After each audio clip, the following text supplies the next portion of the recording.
My boyfriend wants to marry me so that he can get his green card. What should I do? Disclaimer, it's not my story time. Instead, I'm on Instagram. Okay, this is crazy. My boyfriend and I met 2 weeks ago. We met through Hinge, and after 2 days of talking, he asked me out. I quickly said yes. We were super compatible. He's a model and I'm a model. I'm an actress and he's trying to be an actor. So things just seem perfect. Oh yeah, and he's really, really hot. We went out to lunch and talked for 4 hours. The entire 4 hours, we just laughed and had such a good time. We talked about everything. Our families, our values, our morals. It was honestly the most refreshing conversation I've had on a date ever. Most men just talk about themselves. And he asked me so many questions. After the date, we spent every single day together. We even went to Disney and it was so fun. While we were at Disney, he kissed me for the first time. And he said that he would love to marry me.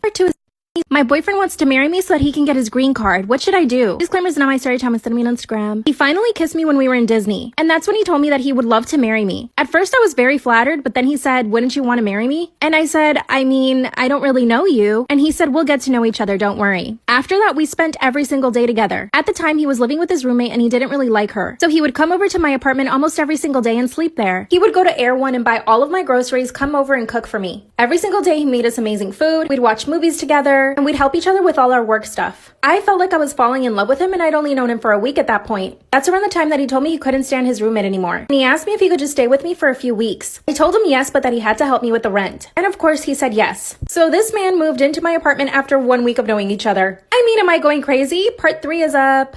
My boyfriend wants to get married to me so that he can get his green card. What should I do? Disclaimer, is not my story time. Instead, me on Instagram. He moved in a week after we met. Everything was going great. He helps out with the bills, does all the cooking. He buys all the groceries and basically does everything for me. Even takes care of my dog, does my laundry. I mean, he's everything I've ever asked for. We have such a good time together. We watch movies every single night. We go out to dinner and hang out with friends. And he's so funny and makes me laugh so much. Fast forward another week. This is when he says that he really does want to marry me. I told him that I would love to marry him too, but that we don't know each other yet. And he said the L word. And I said it back. That's when he said that the only way he could stay in the country with me was if we got married. And that he had already looked into other possibilities, but that was the only one. I told my parents, but they freaked out and told me I shouldn't marry him. All my friends think that he's just trying to use me, but I don't think so. I really do believe this man loves me. I mean, he does so much for me and really cares for me. So I need you guys to help me think of ways to put him to the test. How can I know that he's faithful and that he really loves me and isn't using me? What should I do? Story time about how I actually got away with sneaking out. It was the summer before my junior year in high school. So my sister and my friend were sleeping at my house. And I didn't live with my parents at this time. Well, 2 a.m. rolls around and we get a text from our friend. And he goes, oh, do you want to come to my party right now? And we really wanted to go, so we had to come up with this elaborate plan on how we were going to get out of my house and get back in. Because we had to worry about a dog who freaks out every time someone leaves and comes back, motion-censored lights, adults waking up at 4:30 in the morning, and I was on the first floor of the house, thank God. So I had my sister put the dog in the bedroom so that way he wouldn't bark whenever we left. And my sister really took one for the team here. And then I told her whenever they wake up, let the dog back out of the room and lock the door, just in case they came to check in on us. So we called an Uber and bolted out of my house. Like for part 2. Okay guys, sneaking out part 2. And for all of you saying like, oh, why'd you have to sneak out if you weren't like, you know, living at your parents'? I lived at my grandparents' house and they are strict. Anyways, so you know, we're at the party and we're having a great time. And I look at my phone and I realize that it's 4 o'clock. And they wake up at 4:30 a.m. So we ordered an Uber and we had the guy drop us off down the street. So we're walking down the street and we finally get to my neighbor's house. And we could see all the lights were on in my house. And my sister's been texting me the whole time basically saying, oh, they're awake, I hear them, OMG, like, you better hurry up. And I'm texting her, like, get the dog in the room, because he would have barked loud if he saw us. And I forget if it was me or her, but one of us had to pee really bad and peed somewhere. So we're basically on our stomachs crawling back to my house through my yard, so that way none of the motion-censored lights come on.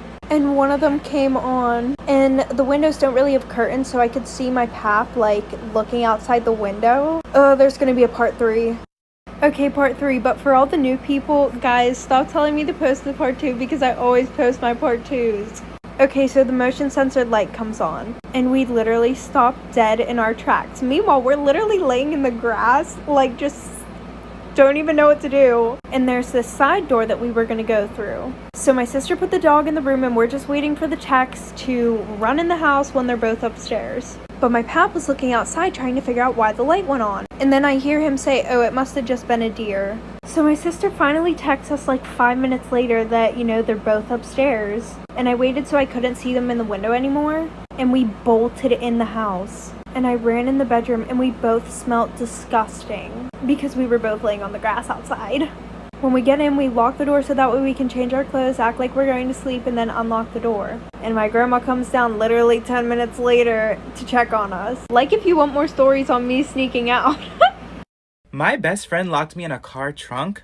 Story time. So when I was in middle school, I had this best friend who we're gonna name Ashley. And Ashley was pretty mean to me. She would borrow my stuff and never give it back, ask me for money and never pay me back, and she would also make fun of me in front of people to make herself seem better. But she never tried to harm me until this one day. I was at her house and she asked me to play hide and seek, so I was like, sure. But it was just the two of us, so I thought it was pretty weird.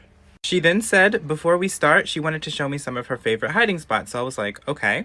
Then she takes me outside to her mom's car and tells me that she likes to hide in the trunk. Then she asked me if I wanted to see what it was like in there, and I was like, sure, I guess. So she opens the front door to the car, pops the trunk, and I get inside and she closes it on top of me. Now I was fine until I realized she walked away and left me in the trunk to die. I was in there screaming for 2 hours, and the only reason I was let out is because her mom heard me screaming inside of the trunk when she had to go get groceries. My roommate literally left me homeless while I was dying in the ICU. So I was studying over in Argentina to become a doctor. As part of the medical program, we had to see patients. This one girl that I was seeing had the chickenpox, which turned out to be an intra-hospital virus. So this chickenpox was way worse than the normal one, and I ended up contracting it. When I went to go get checked for it, they just gave me the normal treatment. Tylenol, rest, cream, but the illness got way worse. I started to get these awful headaches and eventually I couldn't eat and I couldn't breathe. With the last of my energy, I managed to call 911 and opened up the front door to my apartment and completely fainted, and that's how the doctors found me. I woke up in the ICU as a biological risk patient, and the hospital literally had to get a hold of my parents, who were in Ecuador at the time, and tell them that their daughter was about to die and maybe had 24 hours. So they immediately got on a plane and came over. Since I was in the ICU and they had no idea how long I'd be alive for, I asked my parents if they could pick up some of my things, but my roommate would not pick up. That was when we got a call from her dad saying that all my stuff needed to be out of the house or they were throwing it on the street. Follow my Instagram. Storytime part 2 to my roommate leaving me homeless after she found out I was dying in the hospital. So instead of her being woman enough to pick up the phone herself, she had her parents call my parents. They literally said I needed to be out or else they were going to throw my stuff on the curb. My parents were in another country taking care of their daughter who was dying, and now they couldn't even be with her because they had to go to the house, pick up all my stuff, and put it in their Airbnb. And my roommate's parents literally started to threaten jail if they didn't. They went and grabbed all of my stuff. I slowly started to get better, which I really owe to my parents being there. I honestly feel like just seeing my mom helped. And I was finally coming to and realizing that I was in fact homeless. So I called her up and had her explain it to me. And her reasoning to kicking me out was that she just couldn't concentrate because she didn't want a dead person's belongings being in her house. It was disturbing her. They also refused to give us our deposit back or any of the months that we had prepaid. I had to give away literally everything I owned and try recovering in an Airbnb, which just made me get sick again. So I got an emergency flight back home and I had to drop out of med school with all the trauma the situation caused. My health never fully recovered, but I learned how to manage it. I boiled my grandmother alive.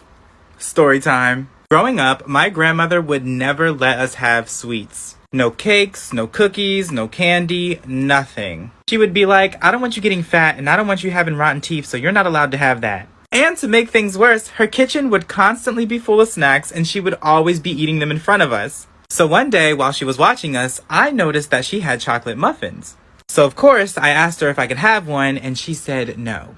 And then proceeded to pick one up and eat it herself in front of me. That's cold. So when she wasn't looking, I snuck a muffin and it was really good until I got caught and she popped me in the hands. So obviously I get upset because I thought she was being ridiculous. So I plotted my revenge. I waited for her to get into the shower and then I snuck into the bathroom, creeped over to the toilet, and then I flushed it, causing her shower to become extremely hot and then boiling her alive.